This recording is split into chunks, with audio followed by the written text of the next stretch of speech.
नमस्कार साथियों, आप सबका स्वागत है हमारे YouTube channel engineer sir Sunil Kumar exam prep पे।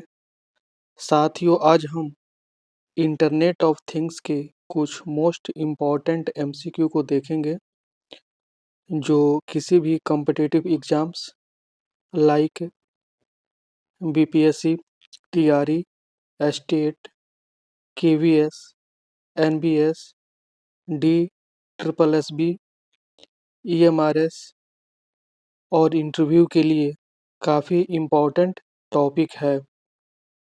साथियों, ये क्वेश्चंस आपके अंडरस्टैंडिंग लेवल को चेक करेंगे और आपके कंसेप्ट्स को क्लियर बनाएंगे। साथियों, यदि आप अपने कॉम्पिटिटिव एग्जाम्स में हाई स्कोर करना चाहते हैं या अपने इंटरव्यू को क्लियर करना चाहते हैं तो वीडियो को एंड तक ज़रूर देखें। आज का पहला क्वेश्चन है, Which IoT technology is designed for long range and low power communication? कौन सी IoT तकनीक लंबी दूरी और कम पावर संचार के लिए डिजाइन की गई है? ऑप्शन ए है ब्लूटूथ, ये बिल्कुल इनकरेक्ट है। ऑप्शन बी है लोरा वेन, ठीक है। Long range wide area network, ये बिल्कुल करेक्ट है। ऑप्शन सी है जिगबी, ये भी इनकरेक्ट है। ऑप्शन डी है एनएफएसी, ये भी इनकरेक्ट है। तो इसीलिए जो करेक्ट आंसर होगा वो होगा ऑप्शन बी, लोरा वेन, long range wide area network, ठीक है। Option B is the right answer. बढ़ जाते हैं अगले प्रश्न की तरफ। अगला प्रश्न है, what is the primary purpose of IoT cloud platforms, ठीक है। आईओटी क्लाउड प्लेटफॉर्म का प्राथमिक उद्देश्य क्या है, ठीक है। ऑप्शन को देख लेते हैं। ऑप्शन ए है to provide data storage and processing, ये बिल्कुल प्राइमरी पर्पज है। ऑप्शन बी है टू इनहेंस डिवाइस सिक्योरिटी, ये गलत है। ऑप्शन सी है टू मैनेज फिजिकल डिवाइस, ये भी गलत है। ऑप्शन डी है टू रिड्यूस एनर्जी कंजम्पशन, ये भी गलत है। और ऑप्शन ई है नन ऑफ द अबव। तो जो करेक्ट आंसर होगा वो होगा option A, to provide data storage and processing. Option A is the right answer. बढ़ जाते हैं अगले प्रश्न की तरफ। अगला प्रश्न है, which type of IoT sensors are used in wearable health devices, पहनने योग्य स्वास्थ्य उपकरणों में किस प्रकार के आईओटी सेंसर का उपयोग किया जाता है, ठीक है। ऑप्शन ए है हार्ट रेट सेंसर्स, ये बिल्कुल करेक्ट है। ऑप्शन बी है एक्सेलेरोमीटर्स, ये भी करेक्ट है। ऑप्शन सी है टेम्परेचर सेंसर्स, ये भी करेक्ट है। तो इसीलिए जो करेक्ट आंसर होगा वो होगा option D, more than one of the above. Option D is the right answer, ठीक है। बढ़ जाते हैं अगले प्रश्न की तरफ। अगला प्रश्न है, what is the role of digital twins in IoT systems, ठीक है। आईओटी सिस्टम में डिजिटल ट्विन्स की भूमिका क्या है? ऑप्शन ए है to create a virtual replica of a physical objects, ठीक है, तो ये करेक्ट है। ऑप्शन बी है to improve device to device communication, गलत है। ऑप्शन सी है टू रिड्यूस डेटा रिडंडेंसी, ये गलत है। और ऑप्शन डी है टू मैनेज क्लाउड रिसोर्सेस, ये भी गलत है। तो इसीलिए जो करेक्ट आंसर होगा वो होगा option A, to create a virtual replica of a physical objects. Option A is the right answer, ठीक है। बढ़ जाते हैं अगले प्रश्न की तरफ। अगला प्रश्न है, which IoT application is used to automate irrigation in agriculture, कृषि में सिंचाई को स्वचालित करने के लिए कौन सा आईओटी अनुप्रयोग उपयोग किया जाता है? ऑप्शन ए है स्मार्ट इरिगेशन सिस्टम्स, ये बिल्कुल करेक्ट है। ऑप्शन बी है प्रिसीशन फार्मिंग सिस्टम्स, नो, ये गलत है। ऑप्शन सी है सॉइल मॉइस्चर मॉनिटरिंग, ये बिल्कुल सही है। और ऑप्शन डी है more than one of the above. तो इसीलिए जो करेक्ट आंसर होगा वो होगा option D, more than one of the above, ठीक है। क्योंकि option A smart irrigation systems correct है और option B precision farming house ये इनकरेक्ट है और option C soil moisture monitoring ये करेक्ट है, ठीक है। तो इसीलिए जो करेक्ट आंसर होगा वो होगा option D, more than one of the above. बढ़ जाते हैं अगले प्रश्न की तरफ। अगला प्रश्न है, what does IoT ecosystem include? IoT ecosystem में क्या शामिल है? ठीक है, ऑप्शन ए है सेंसर्स एंड एक्चुएटर्स, ये बिल्कुल सही है। ऑप्शन बी है कम्युनिकेशन प्रोटोकॉल्स, ये भी सही है। ऑप्शन सी है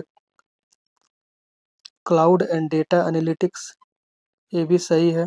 ऑप्शन डी है more than one of the above. तो इसीलिए जो करेक्ट आंसर होगा वो होगा option D, more than one of the above. ठीक है, अगला क्वेश्चन है, which of the following is not a challenge in IoT adoption? IoT अपनाने में निम्नलिखित में से कौन सी चुनौती नहीं है? ठीक है, ऑप्शन ए है हाई एनर्जी इफिशियंसी, ये बिल्कुल करेक्ट है। ऑप्शन बी है सिक्योरिटी वल्नरेबिलिटीज, ये बिल्कुल गलत है। ऑप्शन सी है लैक ऑफ इंटरऑपरेबिलिटी, ये भी गलत है। ऑप्शन डी है नेटवर्क स्केलेबिलिटी इशू, ये भी गलत है। तो इसीलिए जो करेक्ट आंसर होगा वो होगा ऑप्शन ए, हाई एनर्जी इफिशियंसी, क्योंकि प्रश्न कह रहा है which of the following is not not a challenge in IoT adoption. ठीक है, इसीलिए जो करेक्ट आंसर होगा वो होगा ऑप्शन ए। अगला प्रश्न है, what is the purpose of IoT middleware? IoT middleware का उद्देश्य क्या है? ऑप्शन ए है to provide seamless communication between devices, ये बिल्कुल सही है। ऑप्शन बी है to ensure secure data storage, ये गलत है। ऑप्शन सी है to monitor IoT device health, ये भी गलत है। ऑप्शन डी है to transmit data over long distance, ये भी गलत है। और ऑप्शन ई है नन ऑफ द एबव। तो जो करेक्ट आंसर होगा वो होगा option A, to provide seamless communication between devices. Option A is the right answer. पढ़ते हैं अगले प्रश्न की तरफ। अगला प्रश्न है, which IoT protocol is commonly used for home automation? ठीक है, कौन सा IoT प्रोटोकॉल घरेलू स्वचालन के लिए सामान्यतः उपयोग किया जाता है? ऑप्शन ए है जिगबी, बिल्कुल करेक्ट है। ऑप्शन बी है HTTP, ये इनकरेक्ट है। ऑप्शन सी है LoRaWAN long range wide area network, ये भी इनकरेक्ट है। ऑप्शन डी है FTP, ये भी इनकरेक्ट है। और ऑप्शन ई है नन ऑफ द अबव, ये भी इनकरेक्ट है। तो जो करेक्ट आंसर होगा वो होगा ऑप्शन ए, जिगबी। ठीक है, option A is the right answer. पढ़ते हैं अगले प्रश्न की तरफ। अगला प्रश्न है, what is a common power source for IoT device in remote locations? दूरस्थ स्थानों में IoT उपकरणों के लिए सामान्य ऊर्जा स्रोत क्या है? ठीक है, ऑप्शन को देखते हैं। ऑप्शन ए है सोलर पावर, ये बिल्कुल करेक्ट है। ऑप्शन बी है बैटरीज, ये भी करेक्ट है। ऑप्शन सी है एनर्जी हार्वेस्टिंग टेक्नोलॉजी, ये भी करेक्ट है। और ऑप्शन डी है more than one of the above. तो इसीलिए जो करेक्ट आंसर होगा वो होगा option D, more than one of the above. ठीक है, option D is the right answer. ठीक है, तो साथियों यहाँ पे आज का सेशन समाप्त होता है।